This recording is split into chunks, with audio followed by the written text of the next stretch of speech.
Welcome. इस session में हम लोग डेमोग्राफी से संबंधित कुछ टॉपिक्स को पढ़ेंगे। जनांकीकी, डेमोग्राफी का तात्पर्य होता है जनांकीकी। इसमें बहुत सारे टॉपिक्स हैं। आपको बतला दें कि ज्योग्राफी ऑप्शनल में पेपर फर्स्ट में भी पॉपुलेशन प्लस सेटलमेंट है। इसके अलावा जो लास्ट टॉपिक्स है मॉडल्स इन ज्योग्राफी, उसमें भी डेमोग्राफी से संबंधित 3 सिद्धांत है। एक माल्थस का सिद्धांत, दूसरा मार्स की संकल्पना और थर्ड है जनांकीकी संक्रमण के सिद्धांत, जिसको डेमोग्राफिक ट्रांजिशन थ्योरी के नाम से जानते हैं। ओके। फिर पेपर सेकंड में आप पॉपुलेशन प्लस सेटलमेंट की बात देखेंगे। मतलब सामान्य क्वेश्चन है जीएस में या ऑप्शनल में भी कि भारत के जनसंख्या के जनांकीकी विशेषताओं का अध्ययन करें। ओके। तो हम इसी डेमोग्राफी टॉपिक्स में सैद्धांतिक पहलुओं पर क्रिटिकल एनालिसिस के साथ एनालिसिस करेंगे। ओके। तो जितने भी जनसंख्या से संबंधित सिद्धांत हैं, बहुत सारे सिद्धांत दिए गए हैं, है ना। More than 50 important theories are propounded to explain the population change. Okay. लेकिन उन सभी सिद्धांतों को, जितने भी सिद्धांत है ना, ब्रॉडली उनको मैंने उसमें सभी सिद्धांत हमारे सिलेबस में नहीं है, न तो वो यूपीएससी का सिलेबस में है, न तो स्टेट पीसी है। जैसे बिहार में, उत्तर प्रदेश में, राजस्थान में, मध्य प्रदेश में, छत्तीसगढ़ में भी उन सारे टॉपिक्स को नहीं दिए गए हैं। ओके। लिमिटेड टॉपिक्स है, जैसे जो थ्योरी अभी तक आया है उसमें चाहे तो माल्थस आए हैं या मार्स आए हैं या डेमोग्राफिक ट्रांजिशन थ्योरी ही आया है। ठीक है ना। तो एक जनरलाइज्ड अप्रोच लेके हम इस सिद्धांत, इस टॉपिक्स को बढ़े कि पॉपुलेशन चेंज है ना, यह जनांकीकी जो से संबंधित जो संकल्पना है, या पॉपुलेशन थ्योरी जो मोर पर्टिकुलरली है population theory. Okay. Population theory, तो उनको पॉपुलेशन थ्योरी को 2 वर्गों में वर्गीकृत किए जाते हैं। देखिए, पॉपुलेशन थ्योरी में एक जो सिद्धांत है जिसको हम बायोलॉजिकल थ्योरी कहते हैं, बायोलॉजिकल थ्योरी। ओके। और सेकंड जो वर्ग में आते हैं उसको सोशियो इकोनॉमिक थ्योरी कहते हैं, सोशियो इकोनॉमिक थ्योरी। ओके। तो जो पॉपुलेशन से संबंधित सिद्धांत है, जो भी सिद्धांत है, उनको ब्रॉडली 2 वर्गों में वर्गीकृत किए जाते हैं। एक तो बायोलॉजिकल थ्योरी एंड सेकंड है जिसको हम सोशियो इकोनॉमिक थ्योरी या सामाजिक और आर्थिक संकल्पना के नाम से पुकारते हैं। देखिए, आपको स्पष्ट कर दें, मॉडल्स में डायरेक्ट नाम दिए गए हैं, राइट। मैंने जो फर्स्ट पेपर के लास्ट टॉपिक जो मॉडल्स हैं उसमें प्रत्यक्ष रूप से माल्थस की जनसंख्या सिद्धांत, ओके, मार्स की जनसंख्या संबंधी संकल्पना और जनांकीकी संक्रमण की संकल्पना, ये टॉपिक्स दिए गए हैं। ये ठीक बोला। तो यह नहीं दिया गया है कि कौन बायोलॉजिकल थ्योरी है, कौन पर्टिकुलरली सोशियो इकोनॉमिक थ्योरी है, क्योंकि मैं रिकॉल कर पा रहा हूं कि 2 या 3 वर्ष पहले यूपीएससी मेंस में क्वेश्चन था कि जनसंख्या से संबंधित सामाजिक आर्थिक सिद्धांत का वर्णन करें। Okay. Then the student got confuse कि यह सिद्धांत कहां से आ गया। तो आपको बतला दें कि जो आपके सिलेबस में है उसमें, है ना, जो माल्थस की संकल्पना है, माल्थस की संकल्पना वो बायोलॉजिकल थ्योरी के अंतर्गत शामिल है। ओके।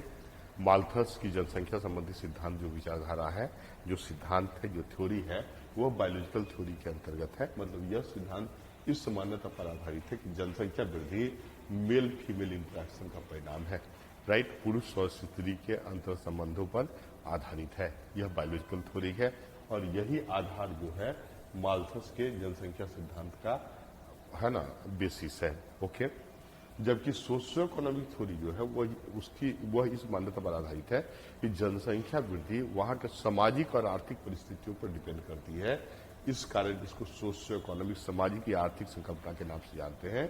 और इसके प्रतिपादक है मार्स। ओके। और डेमोग्राफिक ट्रांजिशन थ्योरी, यह भी पर्टिकुलरली सोशियो इकोनॉमिक थ्योरी के अंतर्गत है। और मार्क्स की विचारधारा भी सोशियो इकोनॉमिक थ्योरी के अंतर्गत ही आती है। तो इसका मतलब है कि जो विगत कुछ वर्षों पूर्व जो प्रश्न आए थे, ओके, कि जनसंख्या संबंधित सामाजिक एवं आर्थिक संकल्पना का वर्णन करें, तो उसमें हम मार्क्स की संकल्पना और डेमोग्राफिक ट्रांजिशन थ्योरी अर्थात थॉमसन एंड नॉटिस्टिन के द्वारा प्रतिपादित संकल्पना की व्याख्या करेंगे। ओके। क्योंकि डेमोग्राफिक ट्रांजिशन थ्योरी, जिसको जनांकीकी संक्रमण के सिद्धांत के नाम से जानते हैं, वो थॉमसन और नॉटिस्टिन के द्वारा प्रतिपादित संकल्पना है। ओके। तो one have to particularly explain. One is Malthus theory, which belongs to biological concept, that is based on the male-female interaction. Explain the population change based on male-female interaction. Second is socio-economic theory. Okay, उसी पर आधारित है marks की विचारधारा और demographic transition theory. Okay, तो जैसे one by one, जैसे पहले हम माल्थस की संकल्पना को स्पष्ट करें, then particularly demographic transition theory इत्यादि को हम लोग डिटेल करेंगे. देखिए, माल्थस का जहां तक प्रश्न है, तो जैसे माल्थस की जो संकल्पना है, जो विचारधारा है ना, जो सिद्धांत है बेसिकली, वह माने माल्थस ने क्या किया यह समझिए. देखिए, एक्चुअली डेमोग्राफी को प्रभावित करने वाले जो फैक्टर हैं, ओके, डेमोग्राफी को प्रभावित करने वाले फैक्टर जो हैं, वह है बर्थ रेट, डेथ रेट और माइग्रेशन. ओके, देखिए, एक्चुअली डेमोग्राफी को प्रभावित करने वाले 3 फैक्टर हैं. एक तो birth rate, okay, second death rate, and third one is migration. जन्म दर, मृत्यु दर और प्रवास, ये 3 फैक्टर हैं. जन्म दर, मृत्यु दर और प्रवास, ये 3 फैक्टर हैं जो जनांकीय संक्रमण को प्रभावित करने वाले फैक्टर हैं. क्लियर हुआ ना? तो बेसिकली देखिए कि ये दोनों नेचुरल फैक्टर है, जबकि ये आर्टिफिशियल फैक्टर है, मैन इंड्यूस फैक्टर. ओके, तो बेसिकली देखिए कि जहां तक बर्थ रेट का प्रश्न है, तो माल्थस की जो सिद्धांत है, जो विचारधारा है, वह क्या है, इसको समझने का प्रयास करें. राइट, माल्थस ने पॉपुलेशन ग्रोथ और रिसोर्स ग्रोथ, मेनली है ना, फूड रिसोर्स है ना, ग्रोथ मतलब खाद्यान्न के उत्पादन या वृद्धि की प्रवृत्ति का, यानी जनसंख्या वृद्धि की प्रवृत्ति और खाद्यान्न के वृद्धि की प्रवृत्तियों का अध्ययन किया. गेटिंग वेल ना? राइट, उन्होंने किसका अध्ययन किया? तो एक तो पर्टिकुलरली उन्होंने, है ना, पॉपुलेशन ग्रोथ रेट की बात की, और उन्होंने पर्टिकुलरली फूड रिसोर्स के या खाद्यान्न के उत्पादन की बात की. ओके, माल्थस ने यह मत व्यक्त किया कि खाद्यान्न में उत्पादन की दर या फूड रिसोर्स की ग्रोथ का जो दर है, वह अर्थमेटिक प्रोग्रेशन से होता है. मतलब 1, 2, 3, 4, 5 and so on. Getting well ना? इसको हम बोलते हैं एपी, अर्थमेटिक प्रोग्रेशन. ओके, इसको हम अर्थमेटिक प्रोग्रेशन के नाम से पुकारते हैं, अर्थमेटिक प्रोग्रेशन के नाम से पुकारते हैं, जिसको हम एपी कहते हैं. ओके, है ना. और दूसरी बात उन्होंने कहा कि पॉपुलेशन ग्रोथ जो है, यह ज्योमेट्रिकल प्रोग्रेशन से, राइट, ज्योमितीय विधि से, जैसे 1 है ना, 2, 4, राइट, है ना, 8, 16, 32, इस विधि से ये धीरे धीरे बढ़ेगा. ओके, तो मतलब फूड रिसोर्स ग्रोथ ज्योमितीय, ये अंगगणितीय विधि से, और पर्टिकुलरली जो पॉपुलेशन ग्रोथ रेट है, वो ज्योमेट्रिकल प्रोग्रेशन के दर से बढ़ते हैं. इसका मतलब है कि जनसंख्या वृद्धि की दर जो है, वह खाद्यान्न में वृद्धि की दर से काफी अधिक होता है. राइट, और इस आधार पर उसने कहा कि productivity of man is more than productivity of land. Okay, जो मनुष्य की उत्पादक क्षमता है, वह भूमि की उत्पादक क्षमता से काफी अधिक है. यही कारण है ना, कि जनसंख्या वृद्धि की दर खाद्यान्न की वृद्धि की दर से काफी अधिक होती है, और खाद्यान्न की वृद्धि की दर जहां अंगगणितीय विधि से होते हैं, वहीं जनसंख्या वृद्धि की दर ज्योमितीय विधि से होते हैं. यही इस सिद्धांत का आधार है. Getting well? तो पर्टिकुलरली बेसिक कॉन्सेप्ट क्या है, ये समझ में आ जाना. तो जैसे उन्होंने कहा कि मान लीजिए कि जो ये नेचुरल ट्रेंड है, राइट, प्राकृतिक पर्टिकुलरली ये ट्रेंड है, natural trend of growth in population as well as food resources. Right, तो ऐसी स्थिति में उन्होंने कहा कि यदि जनसंख्या है ना, अपने सामान्य दर से बढ़े, राइट, चूंकि ये ज्योमेट्रिकल प्रोग्रेशन से बढ़ता है, तो 25 वर्ष में किसी भी देश की जनसंख्या दोगुनी हो जाएगी, will become twice in 25 years. Okay, again I am repeating, उन्होंने, माल्थस ने जनसंख्या वृद्धि और खाद्यान्न के वृद्धि के प्रवृत्तियों का अध्ययन किया, और यह मत व्यक्त किया कि जनसंख्या वृद्धि, खाद्यान्न में वृद्धि की दर जहां अंगगणितीय विधि से होती है, वहीं जो जनसंख्या वृद्धि की दर ज्योमितीय विधि से होती है, अर्थात productivity of man is more than the productivity of the land. और यदि इस दर से यदि जनसंख्या बढ़ती रही तो किसी भी राष्ट्र की जनसंख्या 25 वर्ष में दुगुनी हो जाएगी, राइट। लेकिन खाद्यान्न का उत्पादन तो दुगुना होगा नहीं, क्योंकि वो उसके वृद्धि की दर जो है वो तो अर्थमेटिक प्रोग्रेशन से है। ऐसी स्थिति में जनसंख्या का अत्यधिक दबाव फूड रिसोर्स पर पड़ेगा, सभी को खाद्यान्न नहीं मिलेंगे और भोजन के बिना लोग की मृत्यु होनी प्रारंभ होगी, राइट।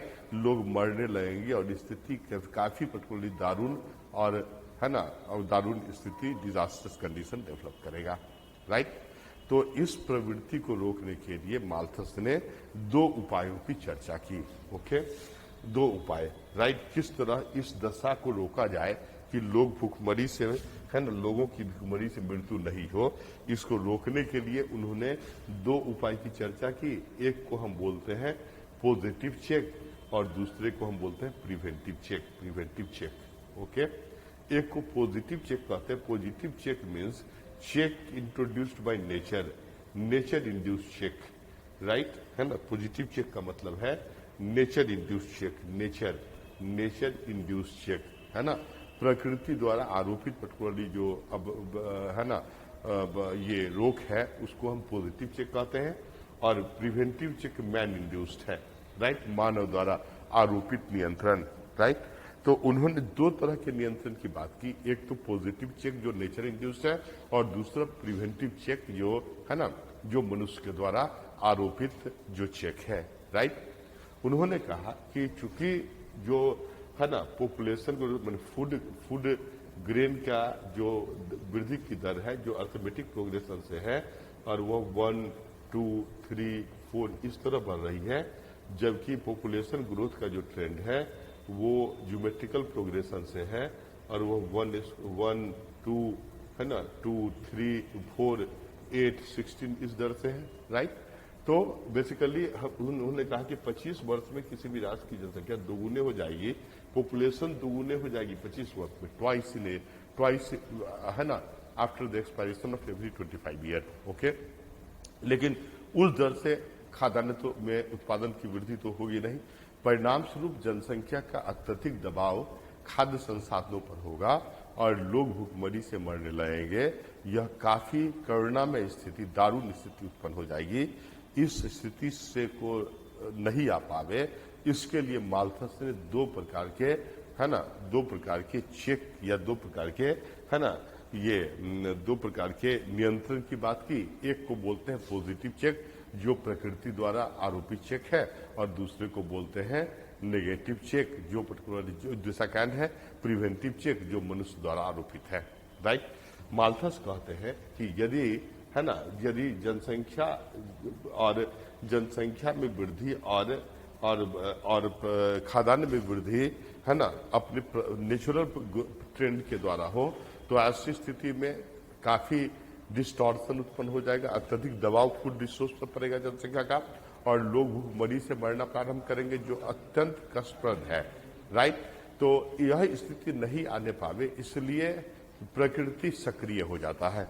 ओके, और प्रकृति सक्रिय जो होगा, नेचर इंड्यूस जो होगा, वह किस रूप में होगा? तो नेचुरल कैलामिटी के रूप में होगा, वार के रूप में होगा, युद्ध, है ना, प्राकृतिक आपदा जैसी घटनाएं उत्पन्न होगी। युद्ध और प्राकृतिक आपदा जैसी घटनाओं के कारण बड़े पैमाने पर, है ना, मनुष्य की मृत्यु होगी, है ना, मनुष्य की मृत्यु होगी, गेटिंग वेल। और जब मनुष्य की मृत्यु होगी तो फूड रिसोर्स और पॉपुलेशन ग्रोथ के बीच पूरा संतुलन स्थापित हो जाएगा। अर्थात माल्थस का यह मत है कि इस प्रकार के नेचुरल कैलामिटी का उद्देश्य जनसंख्या एवं खाद्य संसाधनों के बीच संतुलन स्थापित करना है, या संतुलन स्थापित करने के उद्देश्य से होता है, राइट। तो क्या बेसिक कॉन्सेप्ट है, आप समझ में आ गया, राइट। लेकिन मान लीजिए कि यदि लोग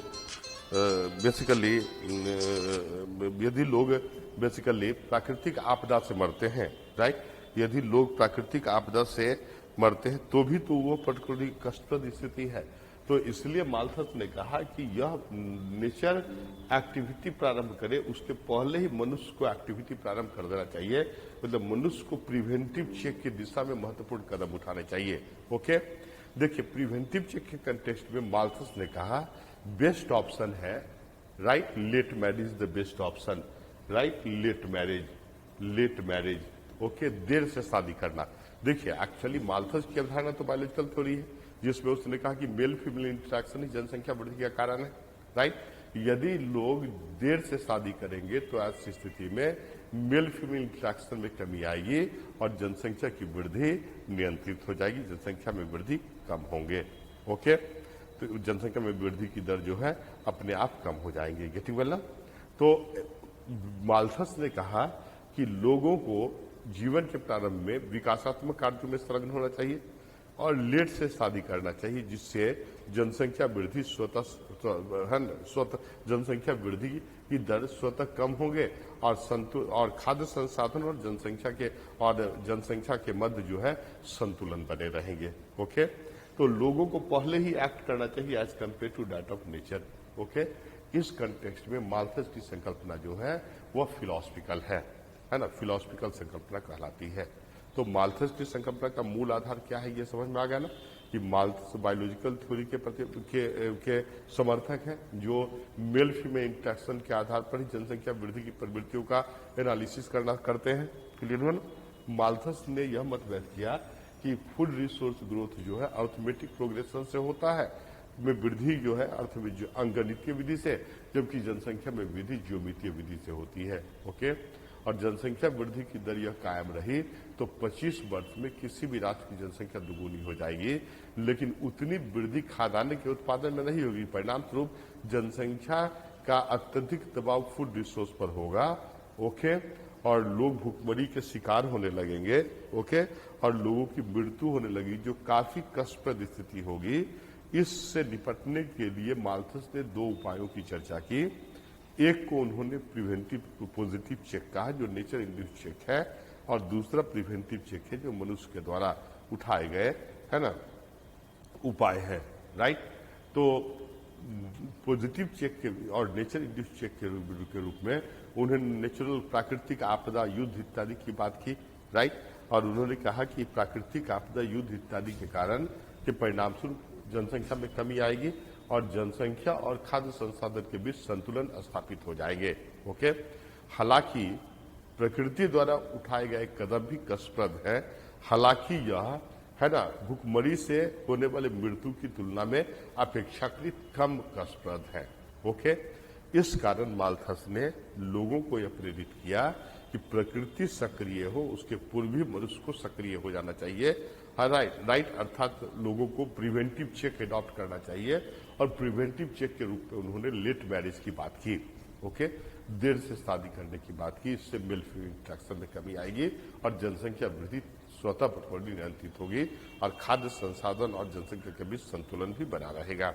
ओके, और इस कंटेक्स्ट में माल्थस ने यह इस मत का प्रतिपादन किया कि लोग अपने जीवन के प्रारंभिक चरण में विकासात्मक कार्यों में संलग्न रहे, देर से शादी करें। ओके, इस कंटेक्स्ट में माल्थस की संकल्पना को फिलॉसफिकल अप्रोच के नाम से जाना जाता है। ओके, अब देखिए माल्थस के सिद्धांत तो काफी प्रचलित हुए, लेकिन कई जनांकीय विशेषज्ञों ने माल्थस के सिद्धांत की आलोचना प्रारंभ की। ओके, और क्या क्या आधार है ये समझिए।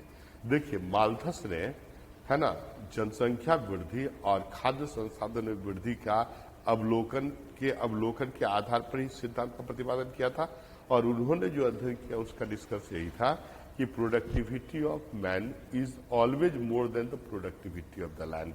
इट इज क्लियर ना, राइट। जनसंख्या वृद्धि की दर ज्योमितीय विधि से और खाद्यान्न की वृद्धि की दर अंगणितीय विधि से होती है, राइट।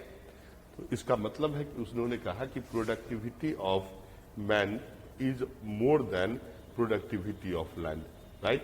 मतलब खाद्यान्न का उत्पादन कम दर से फूड ग्रेन का जो है ना प्रोडक्शन कम है ना मंद गति से होगा as compare to that of population growth. Okay, लेकिन ये सदैव पर्टिकुलरली लागू नहीं होते। आपको बतला दें कि 1960 to 80 का जो पीरियड है वो भारत के लिए पीरियड ऑफ पॉपुलेशन एक्सप्लोजन के नाम से जाना जाता है। जनसंख्या विस्फोट की अवधि है ना 1960 से 1980 की अवधि को जनसंख्या विस्फोट की अवधि के नाम से जाना जाता है। इस अवधि में भारत की जनसंख्या सर्वाधिक रही, तो जनसंख्या वृद्धि की दर 2.2% के आसपास रही। ओके राइट, इसका मतलब कि 2.2 है ना पॉपुलेशन ग्रोथ का जो रेट है वह हाईएस्ट रेट होगा सो फार रिकॉर्डेड इन इंडिया। तो इस अवधि में जनसंख्या वृद्धि है ना वृद्धि विस्फोटक दर से बढ़ी।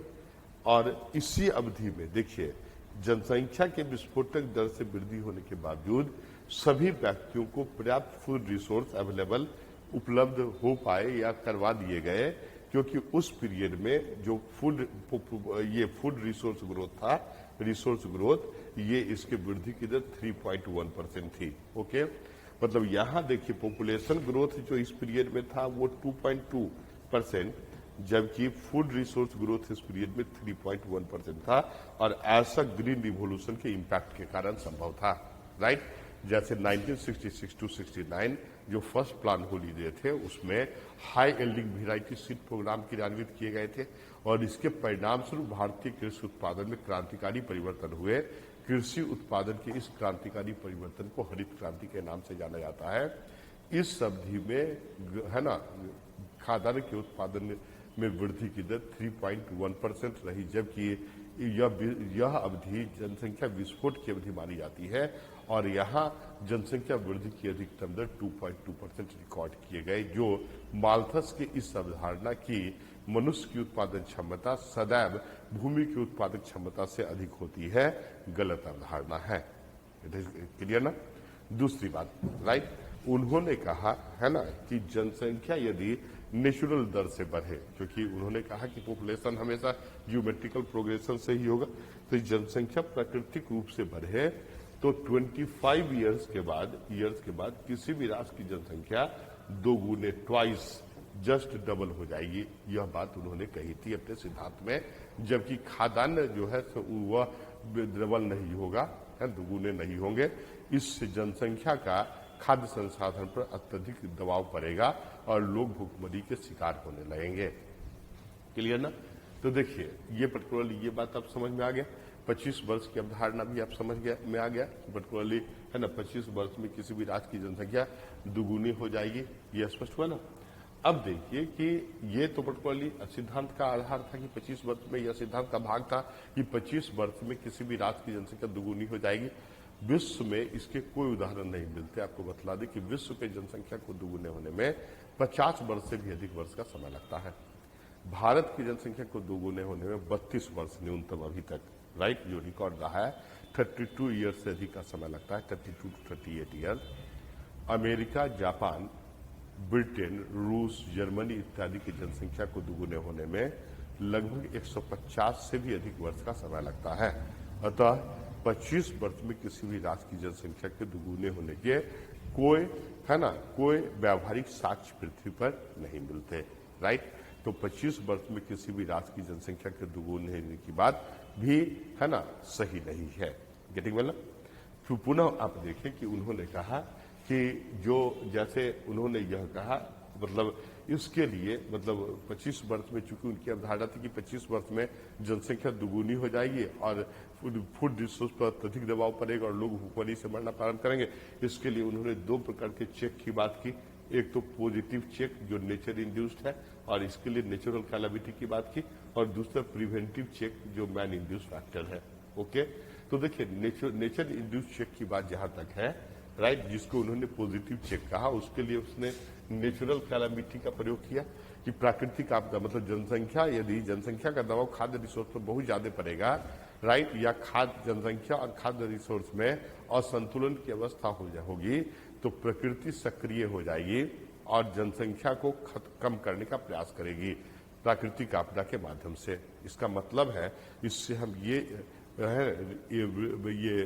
रेफरेंस निकाल सकते हैं कि है ना, इससे हम ये ड्रॉ कर सकते हैं कि जहां इसका ये कॉन्सेप्ट है कि जहां जनसंख्या वृद्धि ज्यादा है वहां नेचुरल कैलामिटी बार बार आएंगे और जहां जनसंख्या वृद्धि कम है वहां नेचुरल कैलामिटी भी कम होंगे। ओके, आपको बतला दे कि सहारा एवं सब उप सहारा प्रदेश, ओके, और साइबेरियाई प्रदेश जहां जनसंख्या घनत्व काफी कम है, बार बार यह क्षेत्र प्राकृतिक आपदा से प्रभावित है, राइट, जो माल्थस के इस अवधारणा से मेल नहीं खाते कि जनसंख्या वृद्धि की स्थितियों में नेचुरल कैलामिटी सक्रिय होंगे या हो जाते हैं। क्लियर ना? सामान्य रूप से पर्टिकुलरली सहारा और उप सहारा प्रदेश या साइबेरियाई प्रदेश में जनसंख्या घनत्व काफी कम है, तो वहां नेचुरल कैलामिटी नहीं होनी चाहिए, लेकिन वहां वह क्षेत्र बार बार नेचुरल कैलामिटी से प्रभावित है। Getting well? तो यह भी एक महत्वपूर्ण पर्टिकुलरली प्रश्न उठाता है इस मंतव्य पर। 25 वर्ष की अवधारणा यहां भी फेल हो गई टेक्निकली। अब देखिए, ये पेट्रोल नेचुरल कैलामिटी की अवधारणा यहां फेल हो गई।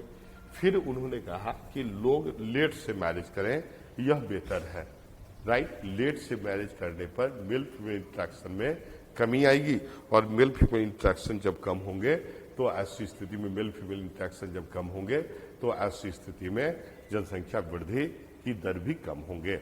ओके, यह मत माल्थस ने प्रतिपादित किया था, राइट। तो जहां तक लेट मैरिज का प्रश्न है, लेट मैरिज का प्रश्न आपको बतला दें कि 1976 में जब नेशनल पॉपुलेशन पॉलिसी की घोषणा की गई थी इमरजेंसी के दौरान, तो इस पॉपुलेशन पॉलिसी में एक महत्वपूर्ण तथ्य यह था कि भारत सरकार शारदा अधिनियम को संशोधित कर मैरिज की एज में वृद्धि करेगा, और बाद में भारतीय संसद ने शारदा अधिनियम को संशोधित कर महिलाओं की शादी की उम्र 18 और पुरुष की शादी की उम्र 21 वर्ष कर दी। क्लियर ना? इसका मतलब 18 या 21 वर्ष के पूर्व यदि महिला या पुरुष शादी करते हैं तो ये दंडनीय अपराध होगा, राइट। ये पर्टिकुलरली पनिशेबल ऑफेंस होगा। Getting well? मतलब सब कानून इसकी इजाजत नहीं देता कि आप कम उम्र में शादी करें, महिलाओं को 18 वर्ष से कम उम्र में और पुरुष को 21 वर्ष से कम उम्र में। ओके, तो भारत में जो मैरिजेबल एज है वो अन्य राष्ट्रों की तुलना में रिलेटिवली उच्च है। क्लियर? फिर आप यहां पर एक बात देखिए कि जैसे भारत में तो हमने कहा कि महिलाओं के लिए 18 वर्ष और पुरुष के लिए 21 वर्ष है, ये पर्टिकुलरली मैरिजेबल एज है।